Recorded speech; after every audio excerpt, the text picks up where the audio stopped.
Hi,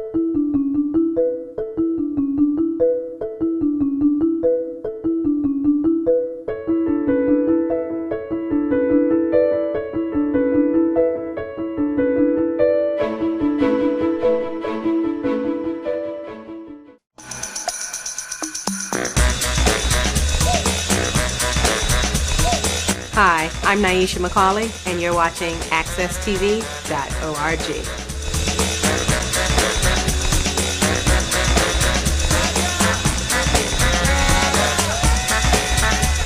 Good morning, this is Jonathan Small, host and producer of All About You. This program is broadcast every week at AccessTV.org studios in downtown Hartford. This show is designed to give the guests a chance to give their life story. This morning I have a very interesting character. He has a lot of information that he's going to address. He's a politician. He will be running for the 2nd Senate District here in Connecticut. This morning I have Donald Harris Jr. Good morning, Donald Harris. How you doing? Good morning. Oh, Thank you for inviting me. okay, it's no problem. All right. Could you kind of let people know exactly where did your life got started at? Okay, my life started actually right here in the city of Hartford. I was born, raised. I'm a product of elementary, junior high, and 1 year high school at Weaver. I lived in the north end of Hartford, and both parents were educators, and moved to Bloomfield, and from there I graduated from Bloomfield High School and went on to college at Springfield. Now, how old was you before you had left Hartford? You said I was 15. 15 years I was old. 15 years old when we left. My parents were seeking a better life for their children and a home of their own. Okay. And so they built a house in Bloomfield, Mm-hmm. and so we moved there in 1959. Now, you had to remember kind of a little bit about life before you left the Bloomfield. So what was life like in Hartford before you left to go out to Bloomfield? Oh, I remember a lot about my life in Hartford. I was born in Hartford Hospital, but I lived initially on Pliny Street in the North End. My father got out of the service in 1946, and we moved to a place called Airport Homes. Oh. And yeah, I'd have to talk to somebody as old as I am to know, what is Airport Homes? Well, if you know where Charter Pot is, Yes. that was where Airport Homes were. It was a set of Quonset hut houses that were put up by the government for the homecoming of troops. Yes. And it was a place for them to live, and so that's where we lived, right across from the airport, Brainerd Airport, and we lived there for at least 2 or 3 years. And they think it's ancient history, but I remember the Iceman coming with the big slab of ice to put in the refrigerators. Every 2 days, he was coming with a new slab of ice. Okay. We moved from there to the brand new built Westbrook Village Oh, okay. off of Albany Avenue. So I lived there for 3-4 years, and then finally moved over to the corner of Greenfield and Garden Street. And from there I went to Vine Street School, which is now called Milner, and Jones Junior High School, which is where Fox is now, and 1 year at Weaver High. Okay. The old Weaver. Oh, Weaver. Yes. Well, there wasn't a lot of things to do growing up? I mean, did you have a real enjoyable childhood before you left to go out to Bloomfield? That's interesting too, because my granddaughter always said, "What did you do?" Because you didn't have internet, you didn't have all these gadgets. We had one TV in the house. Okay. And was black and white. What did we do? We played outside. We climbed trees. I had a basketball hoop and net in my backyard. a lot of games. When I started into the junior high, I used to walk up the street to Keeney Park, and I would be in Keeney Park playing basketball all day long. Mm-hmm. And, we played with each other. You played with your friends. Okay. And, we didn't need TV, didn't need to sit in the house. So, it was, I had a wonderful childhood. Okay. Right here in the city of Hartford. Was there a lot of problems growing up in Hartford? I mean, racisms, or was there a lot of neglect issues like you see maybe today with drugs and crime? I mean, what was the climate like growing up at that time? I lived right on the corner, Greenfield and Garden Street. Mm-hmm. And I want to cry if I drive down those streets now. Oh, boy. Because it's just not the same neighborhood. Mm-hmm. There was a little grocery store Mm-hmm. right there in the corner of Enfield and Greenfield Street. The neighborhood was beautiful. Yes. Green grass, trees. You respected your neighbors. Mm-hmm. Your neighbors watched out for you. Mm-hmm. All those stories that you hear on TV all the time, Yeah. it was true right there in the city of Hartford. Drugs did not exist where I was. Maybe it existed somewhere in the city, but nothing that we knew anything about. Mm. It wasn't this proliferation of liquor stores all over the place. That it was nice. It was really, really nice. But truthfully, Donald, the city of Hartford at that time you didn't have the suburban flight, I guess, before you left. So there was a lot of people who probably live outside of the city back then live in the city. Excuse me, I guess a lot of people that have left the city now actually probably lived in Hartford. West Hartford, probably you didn't have Blue Black Square and it wasn't booming. You didn't have the so-called flight. So did that have a difference? You didn't have the flight because you couldn't flight. You couldn't leave. Uh-huh. All right. It was a different time. I knew where I was. I knew who I was, and I knew what I shouldn't do. Uh-huh. Okay, and you behave differently when you went to different parts of the city. Right. If you went into downtown Hartford, you acted differently from where you acted in your neighborhood. Mm-hmm. You may have wanted to leave and to go into or go to suburbia, but you couldn't. Okay. I mean, there's a whole story I could tell you. In fact, I'll tell you.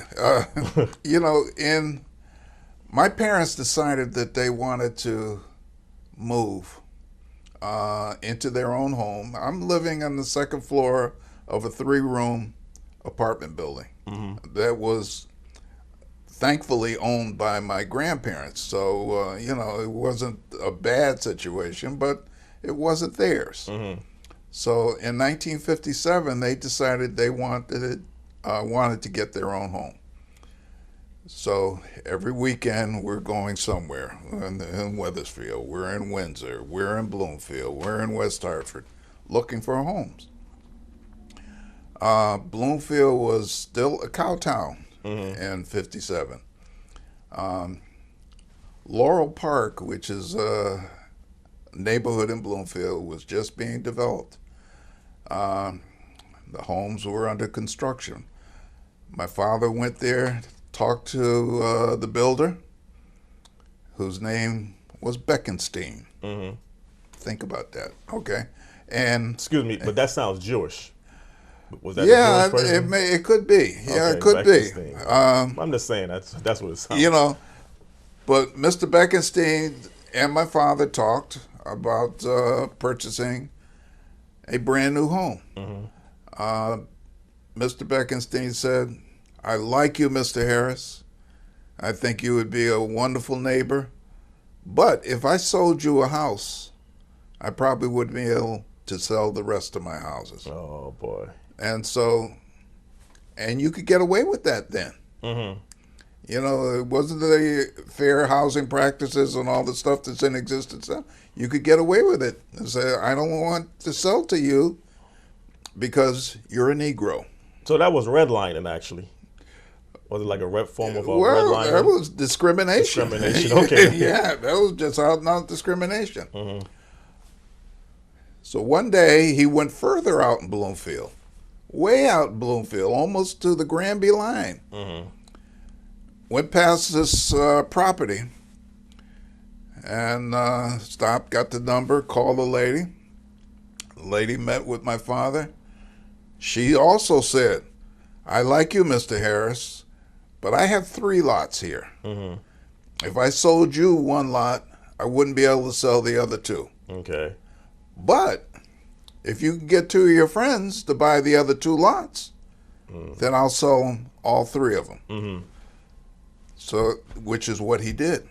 He got 2 friends to buy lot number 2, lot number 3, and so we started building our home in 1958. So actually, your family was probably one of the first African Americans that actually moved out to Bloomfield. I don't think we weren't the first. Okay. We were probably the first to move out to the north edge of Bloomfield, the northwest section of Bloomfield. Okay. There were several black families in the east end of town, very close to Blue Hills Avenue. Okay, yeah. Several old Hartford Bloomfield families. Cicero's were there. The Holmes family. The Weaver Bays were there. Mm-hmm. The Woods were there. Mm-hmm. People who had been around a while. I mean, in my short life, I'm only 15 now, so right. What did I know? But we were probably the first to move into that section of town. Okay. You know, so it was. So we built our own home in 1958. Now, was there any type of tension? You know, did you get along with all of the other people out in that section of Bloomfield? Yeah, well, you know, we used to joke about that because, see, Bloomfield was a cow town. It was a very small town. Okay.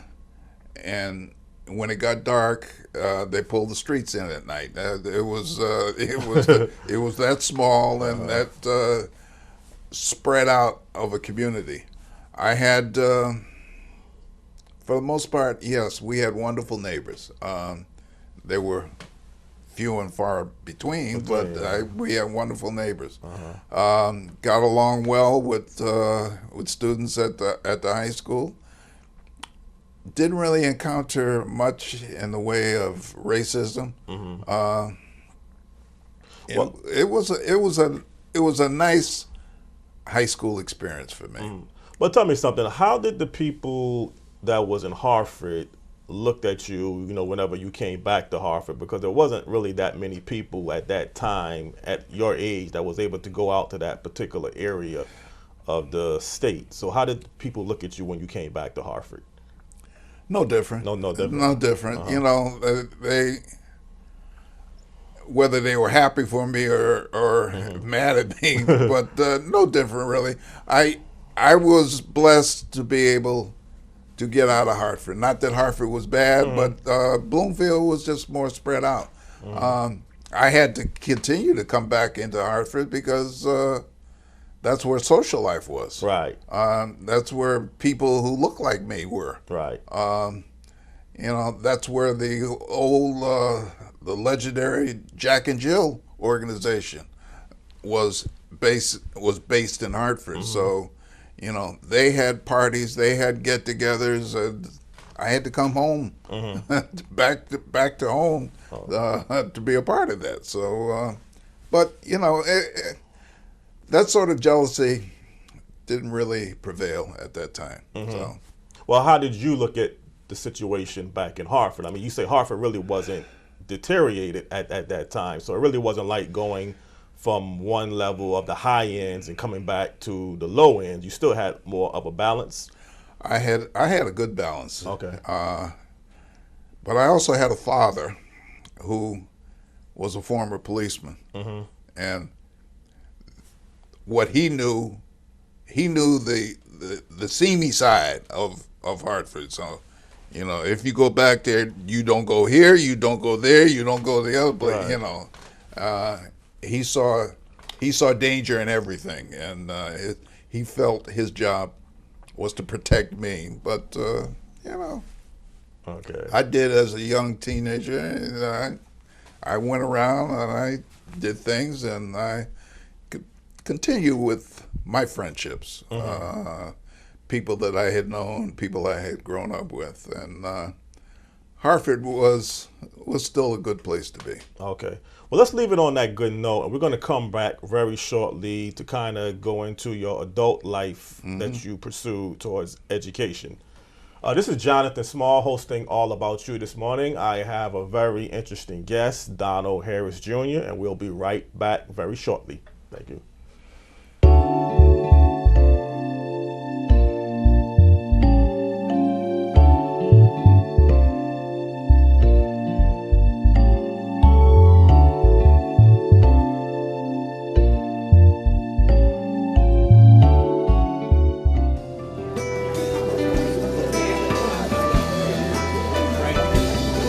I'm very happy to be here tonight to congratulate and support AccessTV.org. AccessTV.org has reached hundreds and thousands of people. It's done a great job informing the community about important issues in our city, our state, and our nation. I congratulate Stan McCauley and Nyesha for the job they've done. And now with their new format, which will reach many more people and which will be available through many more formats, the future is very bright for AccessTV.org. Congratulations, and may you continue your mission of informing our community. Thank you very much.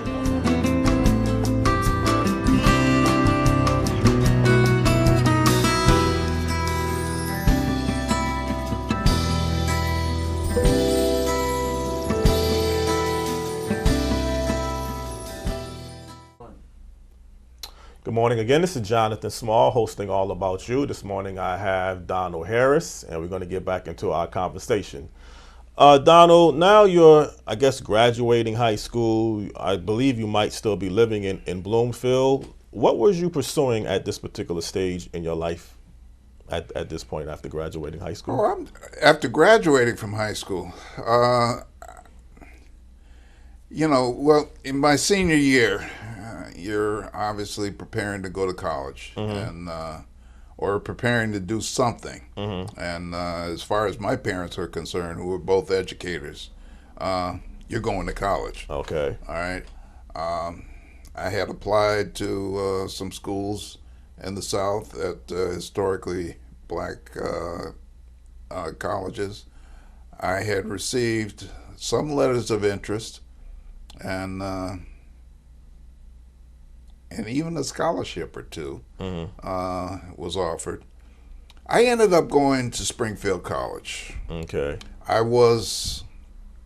had an interest in, I thought, being a teacher or something in the medical field. But I decided to go to Springfield College because of my father. Because when he graduated from high school, he wanted to go to Springfield College. And in 1937, that wasn't happening. Right. So he ended up at Virginia State. So, okay, I'm going to Springfield College, Dad, for you. Okay. And actually it was for me, but I did a lot for him. And another interesting piece of that story, and I went up there and I played basketball at Springfield for 4 years. That was interrupted at the end of year 2 because I'm so busy playing basketball, courting the women, playing in the game room, playing poker at night.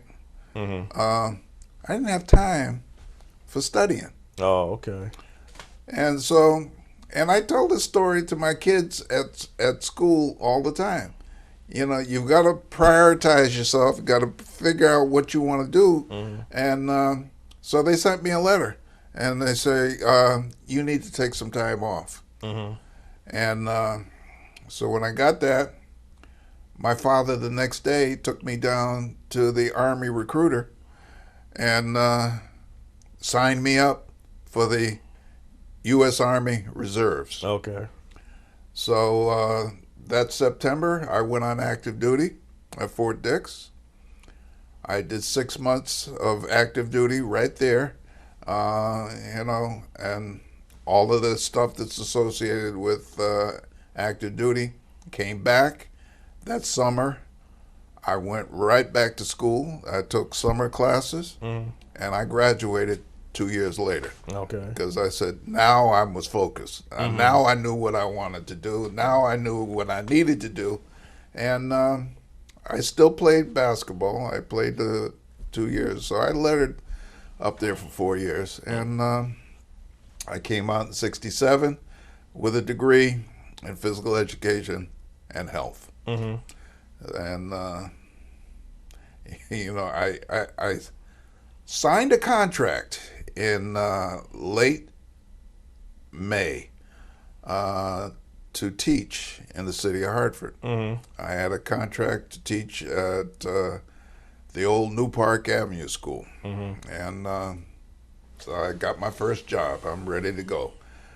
The last day of school in June, I get a call from my old coach at Bloomfield High School telling me that his co-teacher had just left to take another job up in Windsor Locks. Did I want to come to Bloomfield? Well, now, who doesn't want to go to their alma mater? Right. And do you want to teach in an elementary school, which some people like to do, or you want to teach in the high school? No, you take me, I want to go back to the high school. And so I interviewed that day, got the job, and one of the toughest things I ever had to do, I had to call the city of Hartford and tell them that thank you, but no thank you. I was backing out of the contract. And so I took the job in Bloomfield in 1967 as a physical education teacher, and I went on and I coached the JV soccer team. I coached the JV basketball team. I was assistant track coach, and I did that, and then moved in 1974, and I think I was only 1974. I had just turned 30. I became the athletic director.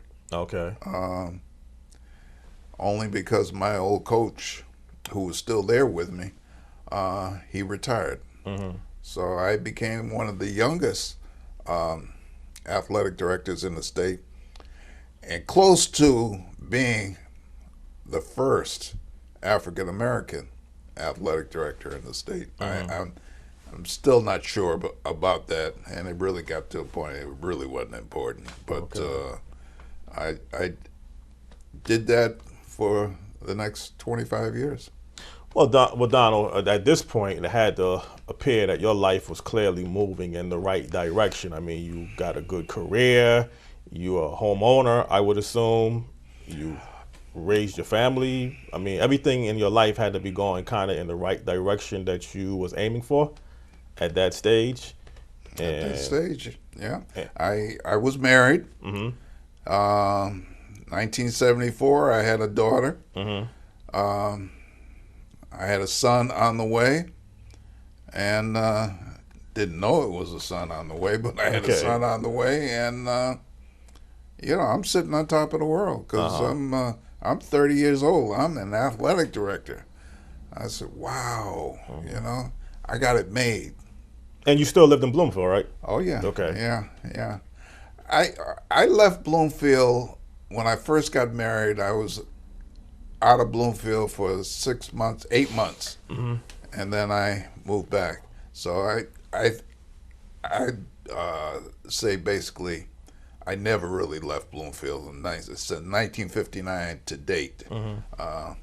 Yeah, I was gone for 8 months, but that was the extent of it. So Now, keep in mind, 1974, this wasn't too, I guess Martin Luther King was assassinated in 1968. You had a lot of riots and uprisings throughout the country. So the same, city that you was born and raised as a child had to change a lot now after the riots. And although you might be living in Bloomfield, you really are not that far technically from the city. So what was the atmosphere like during that period of time, though, with the riots? well, not only have Hartford was different, Bloomfield was different. Bloomfield was different too. Okay. Bloomfield was different. The 1970s was a different time in all of our lives. People of color had begun, they had found Bloomfield, and they were moving into Bloomfield. I don't want to say in droves, but they were moving into Bloomfield. In the 70s, drugs are now prevalent everywhere. Gangs are very prevalent in the city of Hartford. So I'm in Bloomfield, but I know its associations are there. Martin Luther King gets killed in '68. There were a lot of angry people in Bloomfield. I mean, I got our school system at the time, or the high school at the time, may have been, I want to say 25-30% African American. So we had a fair number of black students, and they were angry, very angry. Did they get to the point of rioting? No. I mean, I remember many a meeting I'm sitting in, in the auditorium, because kids had said they didn't want to go to school, they were mad. So I've got them in the auditorium, talking to them about some other alternative ways to that we can peacefully or creative ways to show your displeasure without tearing things up. So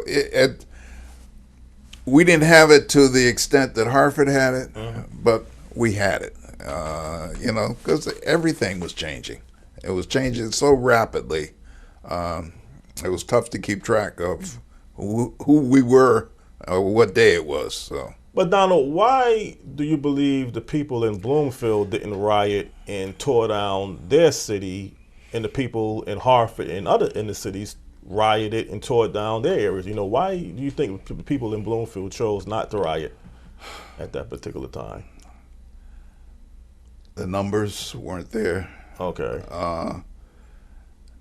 And I don't want to say, well, I should say it was a different economic group. These are people that own their homes, yes, or their parents own the homes. They were not better off, but maybe a little bit better off. The anger just was not in Bloomfield that was prevalent in Hartford. And that's a heck of a question. That's something I'm going to reflect on, because I don't, I'm giving you answers of what I think. Yeah. And that was 40 years ago. I'm really not sure. But I think you kind of gave me the answer. I think you said the people were more homeowners. Maybe they felt like they had a little bit more to lose. I mean, if you're tearing down your own property, comparable to just renting a property, all of the businesses that existed in Hartford, a lot of the African Americans didn't actually own the businesses, wasn't it, by the Jews? Well, yeah, they were. But see, remember, Bloomfield is still a small town. I mean, there's no stores. It's there was only one small shopping center in the center of town. Oh, okay. All right, so Are you going to go in and tear up the drugstore or AC Peterson's? You know, there's no stores or big windows that we can crash and bang and boom, and it's a different atmosphere. Do you think it was kind of easy for you to move on with your life after that riots and assassination of Martin Luther King, because you kind of had a bright future to look forward to and you had your family pretty much intact? Good question, but no.